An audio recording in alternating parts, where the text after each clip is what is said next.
Panispas pa to. Palang gapan.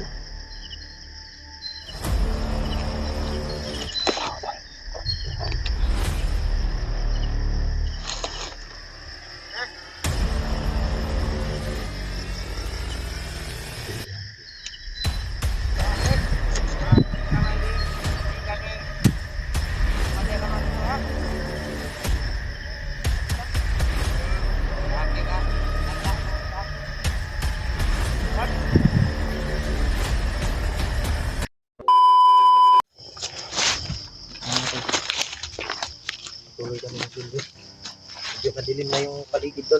Napailaw nga ako eh. Hindi na makita yung kapaligiran. Kaya mag-alala ko. Hindi kami basta-basta atake kung may makita kami na bandido. Lakan tali eh. Wala kayo. Sabihan ko na kuan-kuan ba.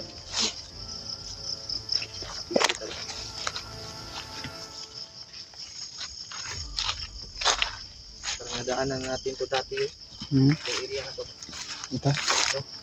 Siguro. Ayun ko ating secret. Yan.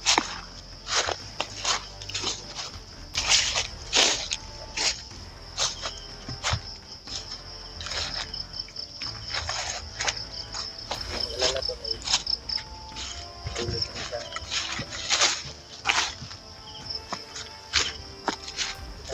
Ha? Diyan tayo?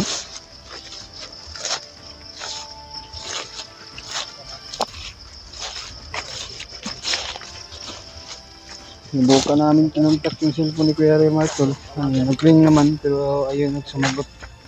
Kasi alam namin na commander talaga. Ang gusto namin to ay makiusapan talaga si commander. Dahil alam na namin sa in-upload nila na hinihinalo si Commander Amaw. So talaga namin makiusapan tol. Sinubukan namin tawagan. Nagre-ring yung cellphone nila pero ayos sumagot. nakausap yung commander na yun. Ha? Hindi ko sana kausapin sa cellphone remark ba pero di man tubagon ba yung usahay po out of coverage sa signal kasi kaya sana magbagong buhay na yung commander na yan o matagpuan natin yun kung ayaw niyang magbagong buhay tudasin natin dahil malaking korisyon na yan sa atin ba.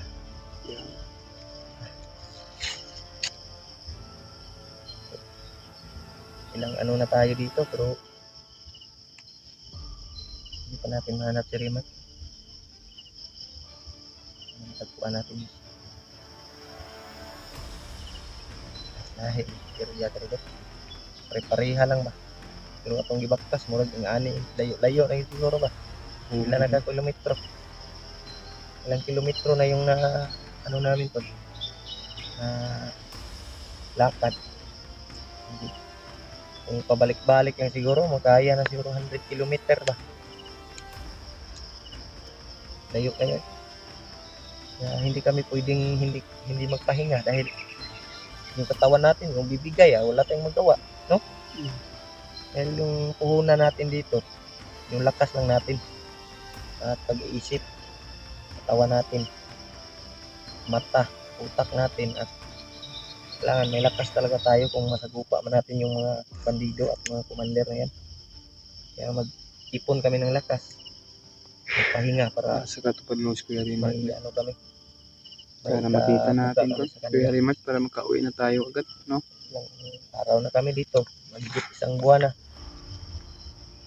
kagabi tumawag yung asawa ko Brad yes pero sinabihan ko na hindi muna kami makababa dahil hindi pa namin nakita si Rimat sabi niya ay magdasal lang daw siya na matagpuan natin si Rimat pupunta daw siya sa simbahan mag ano ng kandila ba dahil yung asawa din ni Rimat ay nabalaka na po daw ba kasi nag-chat daw sa kanya kung nakauwi na ba daw tayo nabihan niya na hindi pa tayo nakauwi dahil hinahanap pa daw yun si Rimat kaya sana tol ay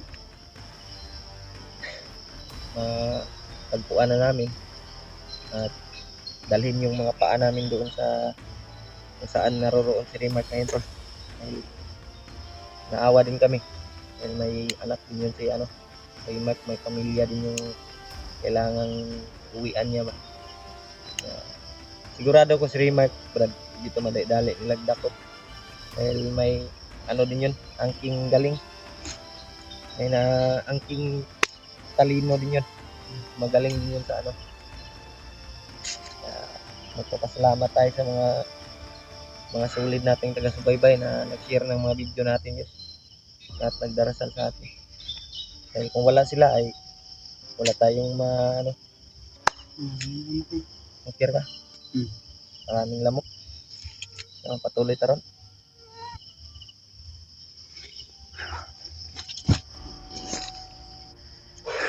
Sama-sama. Ay Ilang taon?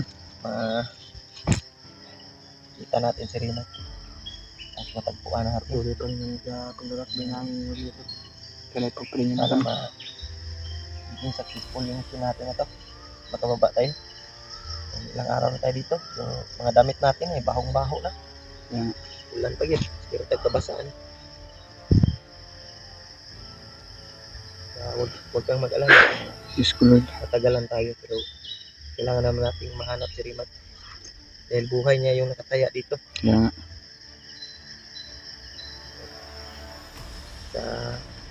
Sa ngayon tol? Kita ko. Ano nga atas mo Ano nagmahi? Pansaw na hindi? Awa lagi. Kita ko. Ispat to. Pa lang gapan.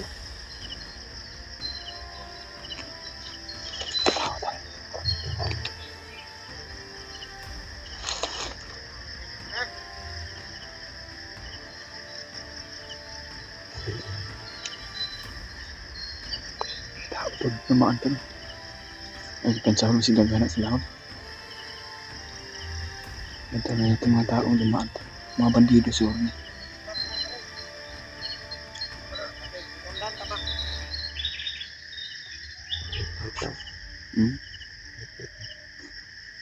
Dapahol. Sa maiwagan ta.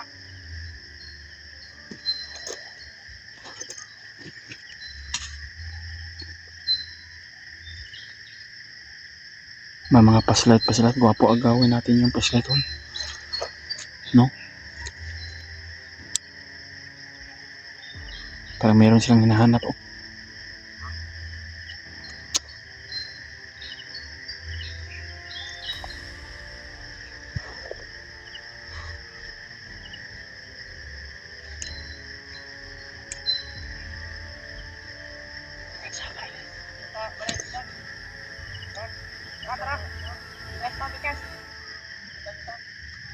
Apat sila kabukol.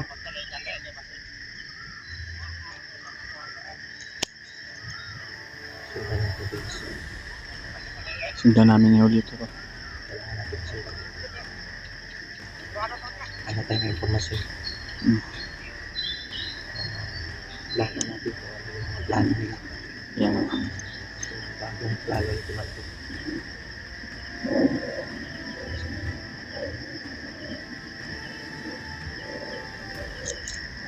Kailangan sige ay mismo.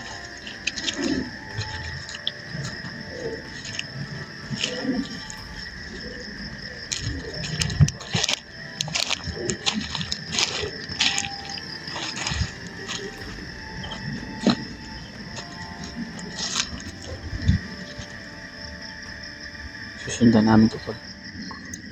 Anong mga balak nila o plano ng mga bandido na ito.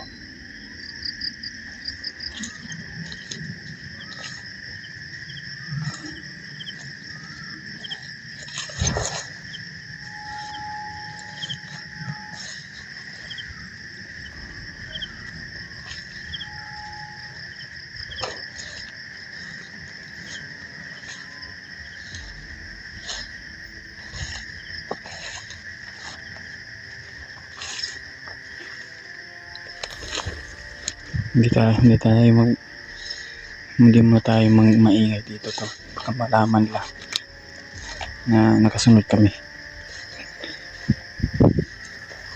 Dekado na ito.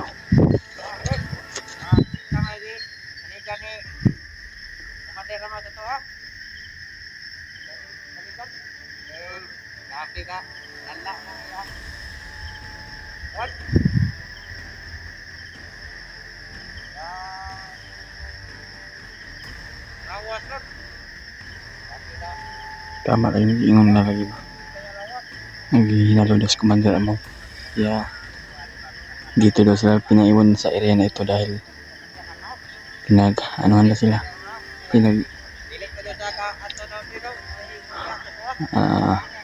Kumbaga tuloy pinagtiwalaan daw sila ba? Pinagbabantayan daw sila dito na area na ito. Baka dito daw dumaan yung mga hunter.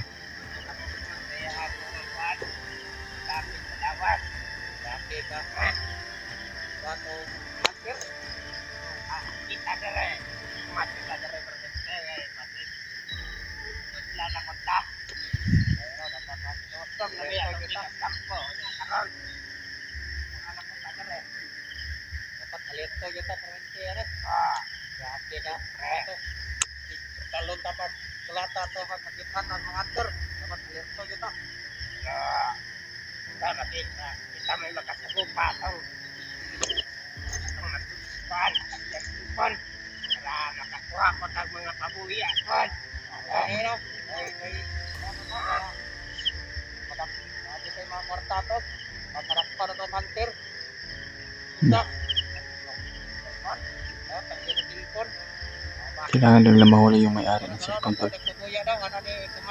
Mas malaki daw pagbuya daw nila. Mahuli daw yung may-ari ng cellphone. Alam ko naman si Kuya Remat yung tinutukoy nila tol.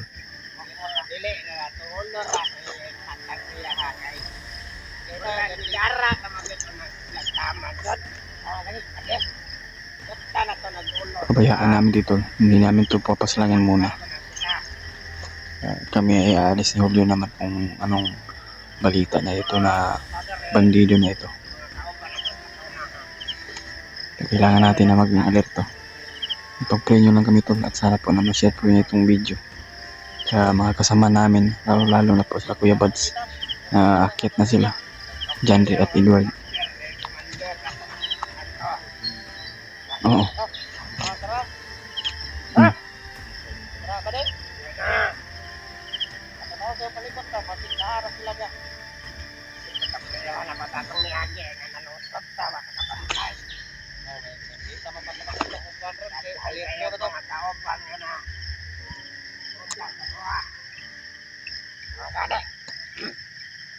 Super daming lamok tol. Kailangan natin ng makinig natin sa mga impormasyon na ito.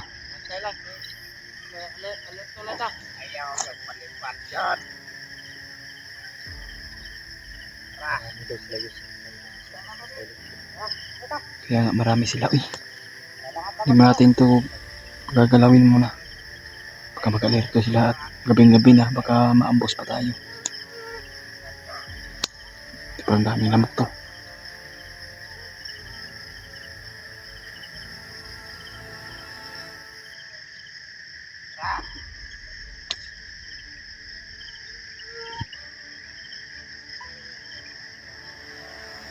Paano lalakad sila?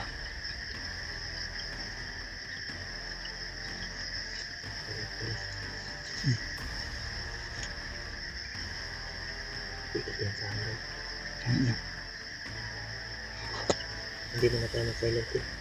Pabayaan na natin sila. Sundan lang natin ito. Hanap tayo ng informasyon. Nakuha natin ba? Baka makita daw nila yung may-ari ng sipon. Yung Si Rimat daw yung target nila. hulihin daw nila. Baka Nakita daw sa monitor na nandito daw tayo. May dalawang hunter daw. yan.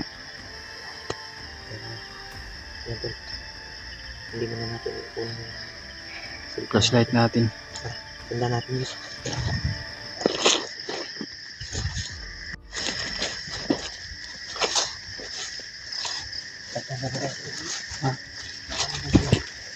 Yan sila na.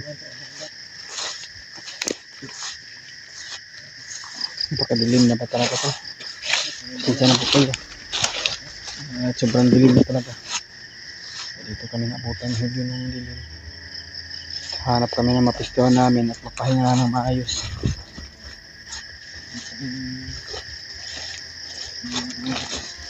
Pagkitin ka magpunta sa na labog ko.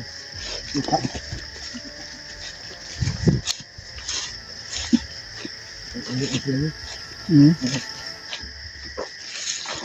Nandun sa ano.